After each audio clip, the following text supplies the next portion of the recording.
In the middle of World War II, German submarines were sinking ships across the Caribbean.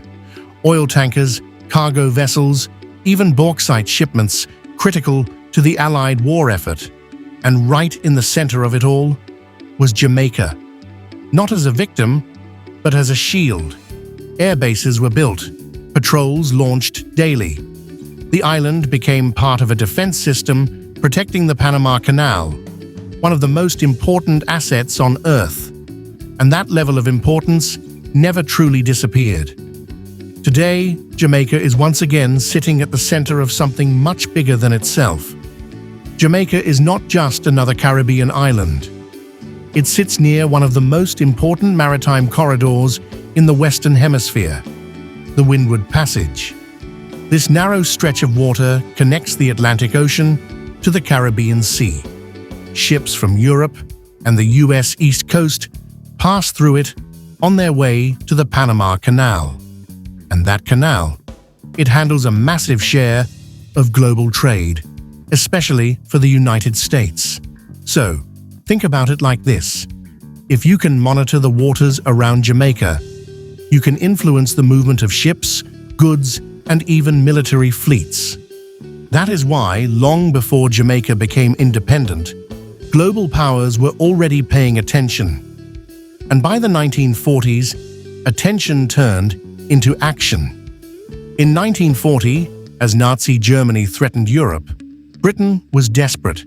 It needed ships, fast. The United States had them, but it was not officially in the war yet. So, the deal was struck. The US would give Britain 50 destroyers. In return, Britain granted the US access to build military bases across key territories, including Jamaica. This was the Destroyers for Bases Agreement. And just like that, Jamaica became part of America's defense network. On the southern coast, the US built major facilities. At Little Goat Island, a seaplane base launched patrols to hunt German U-boats. Further inland, Vernam Field became a major airbase supporting regional defense. Thousands of American personnel were stationed on the island. This wasn't symbolic, this was strategic, because at that time, German submarines were targeting oil from Venezuela and bauxite from the Caribbean, materials essential for the war. Without protection, supply lines could collapse. So, Jamaica became a frontline guardian of global logistics, not by accident, by design. When war ended, the importance didn't. When World War II ended, the bases eventually closed. But the lesson remained. Jamaica was too important to ignore. Then came the Cold War. And the island's role shifted from geography to ideology. In the 1970s, under Michael Manley, Jamaica pursued democratic socialism and built close ties with Cuba. To the United States, this was dangerous. The memory of the Cuban Missile Crisis was still fresh. The fear that another Caribbean nation could drift toward Soviet influence. So, Jamaica became more than a place. It became a signal, a test. Would the Caribbean lean east or west? Then came the 1980s. Edward Seaga took office in Jamaica. And almost overnight, Jamaica realigned with the United States. Massive economic support followed. Trade benefits expanded. Jamaica was labeled a frontline state in the global fight against communism. That tells you everything. Even without war, Jamaica was still central to global strategy. But here is where it gets even more serious. Jamaica is once again at the center of a global contest, not between capitalism and communism this time, but between global superpowers. They are fighting for influence. And this time, the battlefield is not just military, it's economic, technological, and strategic. The third border, why it still matters. The United States has a concept known as the third border. It refers to the Caribbean. The idea is simple. What happens in this region directly affects US security. Jamaica sits right in the middle of that equation. Today, the threats are different. Drug trafficking routes move through Caribbean waters. Illegal firearms flow into the region. Migration pressures rise and fall. So instead of building bases, the US shifted strategy. Now it builds partnerships. Through programs like the Caribbean Basin Security Initiative, the US works with Jamaica to improve maritime security, law enforcement, and intelligence sharing. Joint exercises like trade wines bring together dozens of countries, and Jamaica plays a leading role. This is a new kind of power, not occupation, collaboration, the new global tension. Now, a new player has entered the picture: China. Over the past decade, billions of dollars in Chinese investment have flowed into Jamaica. Highways, infrastructure, major development projects.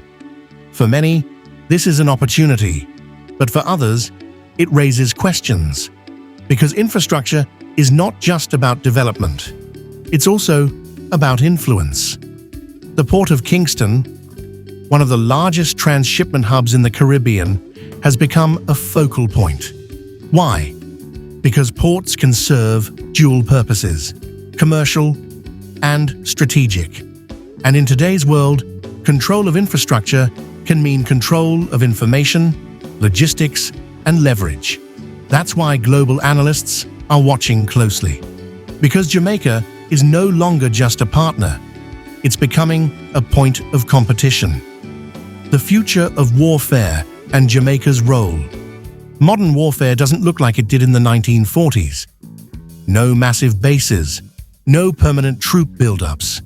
Instead, drones, satellites, precision surveillance. The US now uses what are called light footprint strategies, working through partnerships rather than occupation. And that is where Jamaica fits in today.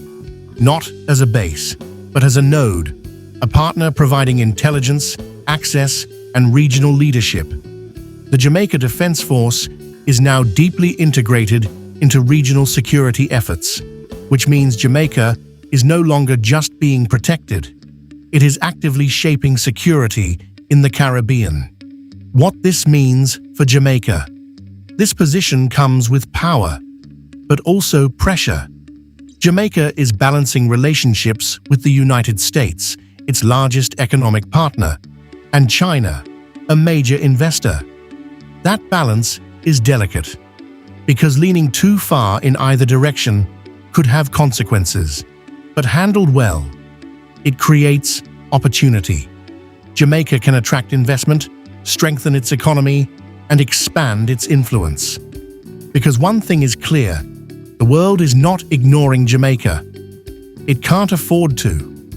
Bonus facts. Here are 4 powerful facts some may not know. First, during World War II, Jamaica helped protect the flow of oil and aluminum materials critical to Allied victory. Second, the Windward Passage near Jamaica was once one of the most dangerous pirate zones in the world. Third, US military construction during the 1940s permanently reshaped parts of Jamaica's southern coastline. And fourth, even today, billions of dollars in global trade pass near Jamaica every single year. Jamaica may look small on the map, but history tells a different story. From war to politics, from trade to global rivalry, this island has never been on the sidelines. It has always been part of the game. And now, in the 21st century, that role is evolving again. So, the question is not whether Jamaica matters. It is how it will use that importance moving forward. Please subscribe to this channel, Impacting Jamaica, for more stories that connect our past, our people, and our future.